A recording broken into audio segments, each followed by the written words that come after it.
papayag kayo na i-record natin yung consultation natin. Hindi kayo kasali. Pero kung nahiya kayo, hindi kayo makuha dito. Pero yung conversation natin, yung consultation po natin, ay i-record po natin para marinig yung mga audience natin. Kasi i-download ko po ito sa Dr. Jeff po YouTube channel natin.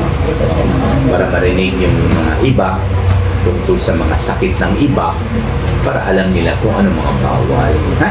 Okay lang po ba sa inyo? Hindi naman kasama yung mukha ni Ayod. Talaga ninyo? Okay lang, sige.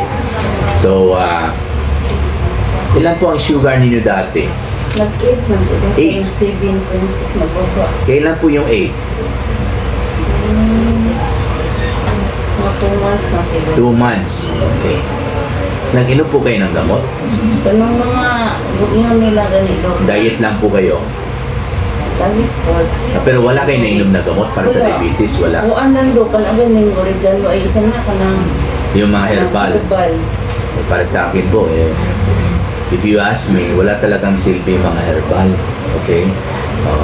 So, kung talagang gusto pa yung magbaba yung sugar ninyo, yung tested and proven, not only safe but also effective. Walang iba kundi yung gamot galing sa doktor. Pero sa 8 at ngayon 7.6, baka pwede pa rin kayo mag-dieta. Bukod sa herbal ninyo, kung gusto kayo mag-herbal, go ahead, no? Okay? Hindi naman na talaga ako totally magsabi na hindi effective, no? Pero sa experience po natin, ang daming nag-herbal, mataas pa rin ang sugar. Ang daming pasyente na diabetes, pinatigil nila yung gamot ng doktor at ang ininom nila yung herbal, umakyat yung sugar nila. So, sa experience po natin, I think sapat naman rin po kasi 35 years na po tayo sa practice. Yun po ang nakikita natin. Tuwing hinihinto nila yung gamot ng doktor, gamot ko, at pinalitan nila yung gamot ng itong mga nagbebenta ng herbal medicine, umakyat ang sugar Hindi ko naman sila sinisira. At saka may basis tayo bakit umakyat. Kasi yung herbal nga, walang effect. Kasi hindi tinest sa clinical trial. Okay? Lalo na hindi tayo sigurado kung effective o hindi. Pero samantala yung gamot ng doktor, tinesting na yan sa clinical trial. Ang daming pasyente binigyan at chinek up, monitor for 3 months, 6 months. At saka, at the end of the trial, okay, nandyan yung resulta. So, itong mga pasyente, yung mga sugar level, bumaba lahat. So, itong gamot na ito, ladies and gentlemen, i-approve po natin ng FDA. Ayan, pwede na ibenta, pwede na ibigay sa mga pasyente. Yun ang nangyayari.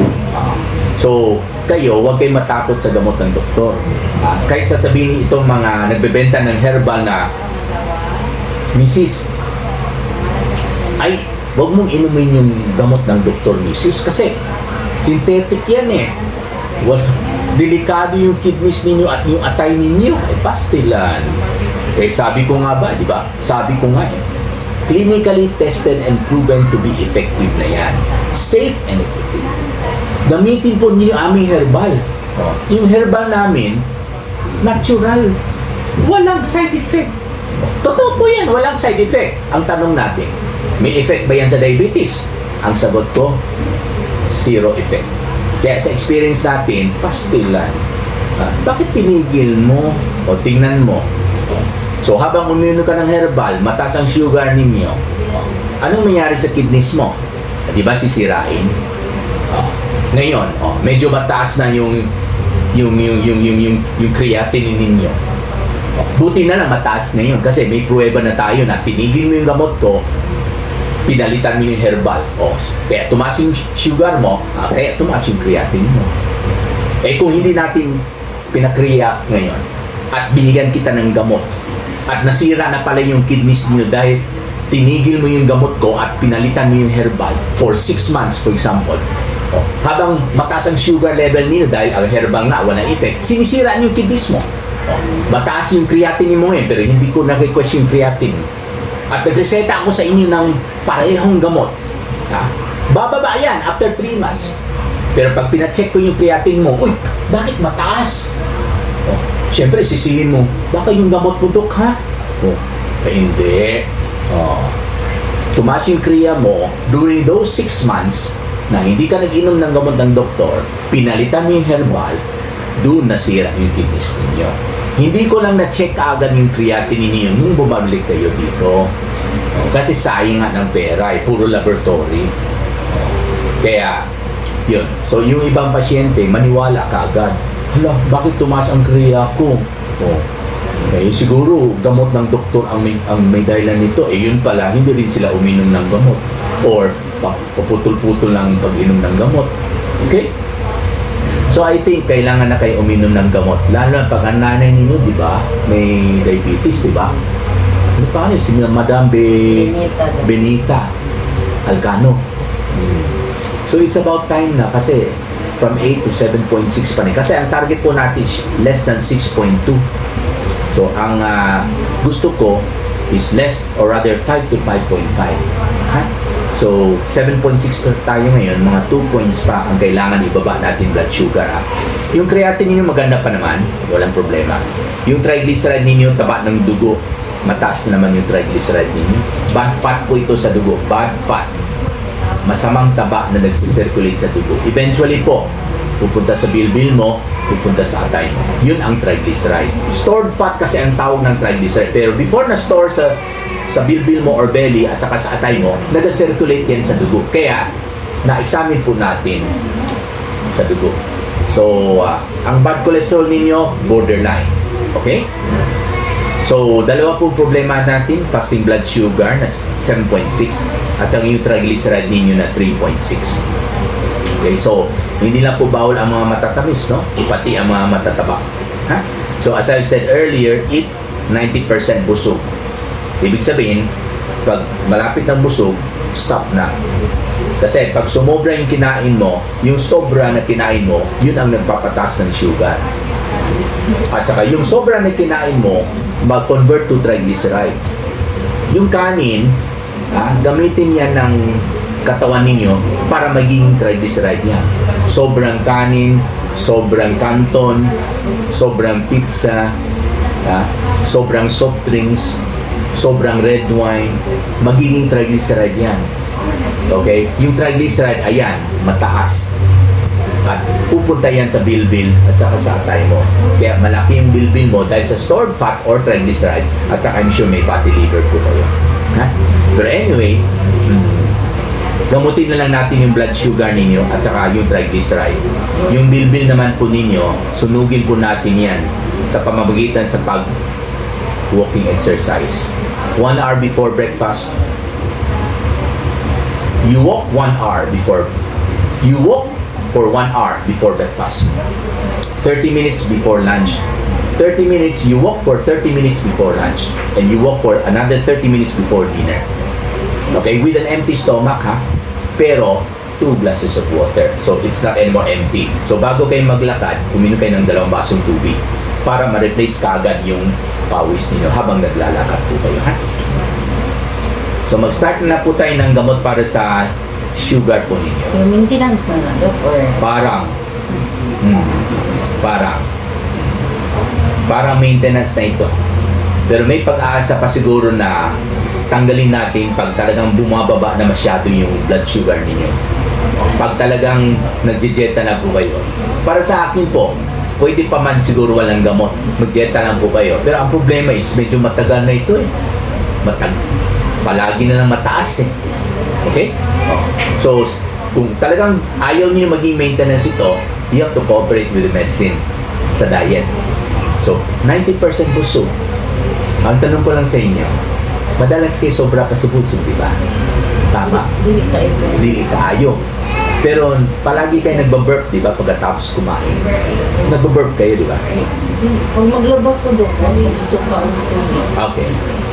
So baka sumobra ng kain. So anyway, eat 90% full. Tapos, bawasan mo yung dinner rice mo by 50%. Okay? Bawasan po niyo yung sweets by 50%.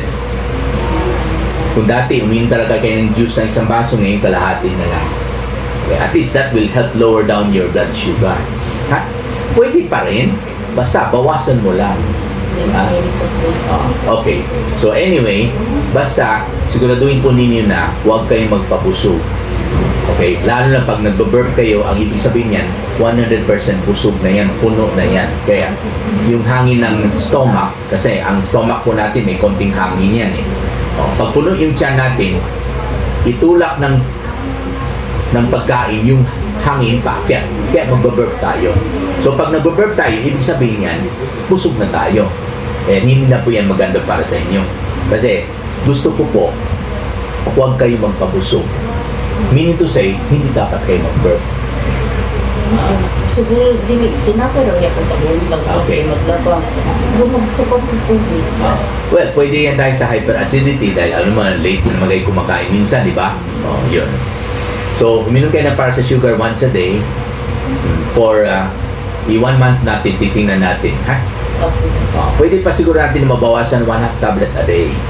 Pero meantime, 1 tablet once a day. Tapos para sa triglyceride ninyo, sa gabi ninyo inumin ito after dinner, once a day sa gabi.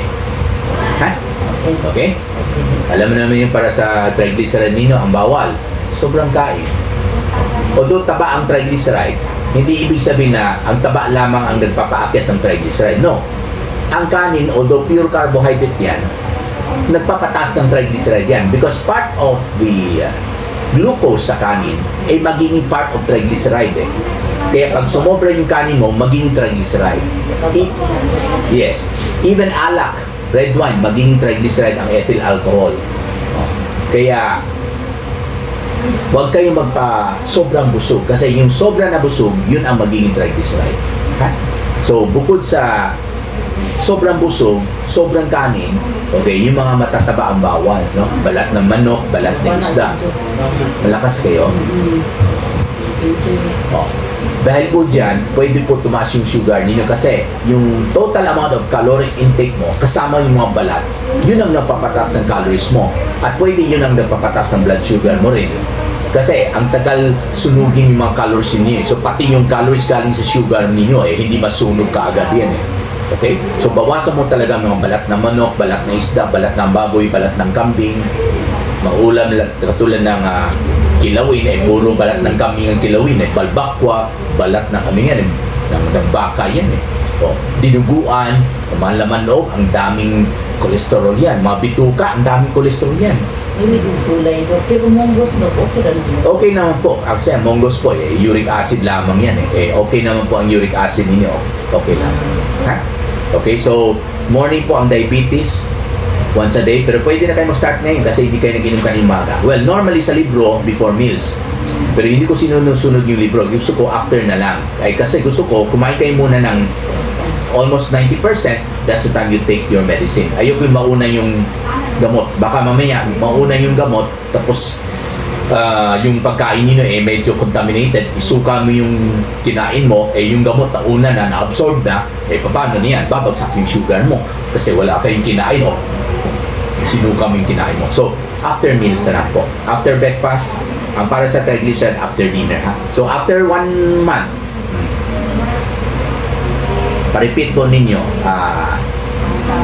April 19, pa-repeat po ninyo ang blood sugar at saka yung triglyceride ninyo. Ha?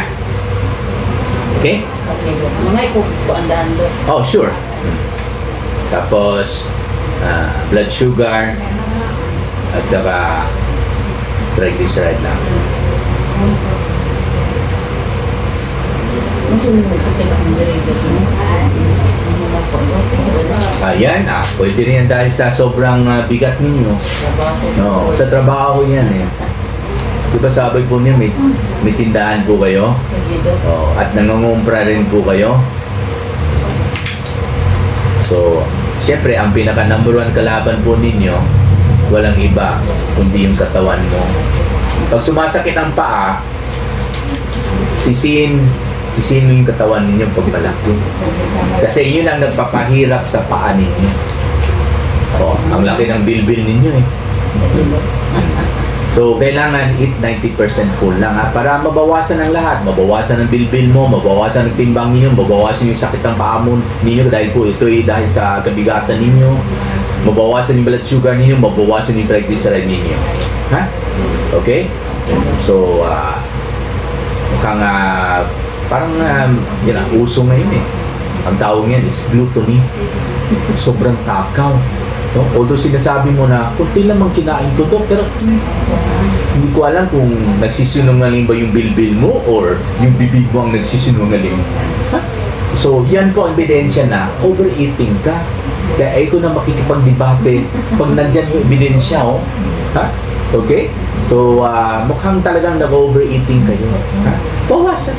Lalo pag may party pa. Di ba? May handa pa. Kaya, hindi lang yung burp ang iwasan natin, yung burp. Kasi ibig sabihin, puno ng tiyan. Ang iwasan po natin yung talagang burp, as in B-U-R-P. Yung B, buffet. Wag. Ang U, sa burp, unli. Bawal. R, restaurant. P, party. Ha? Wala yan dapat. Ha? Kung may mag-imbita kayo, wag kayo pumunta. Kasi pagpasok ninyo dyan, I'm sure you can never avoid committing the sin of gluttony. Sobrang takaw. Kasi libre bitaw, karoon lang bitaw, ay, bisag busog na, lamiyaw, ko, napugko, ay, patay. Ha? Okay? So, iwasan mo yung itong apat na burp, ha? Buffet, unli, restaurant, at saka party, ha? Okay? Oh, sige, mag-posing nga tayo. Sige na. Sige, hi! Sige po.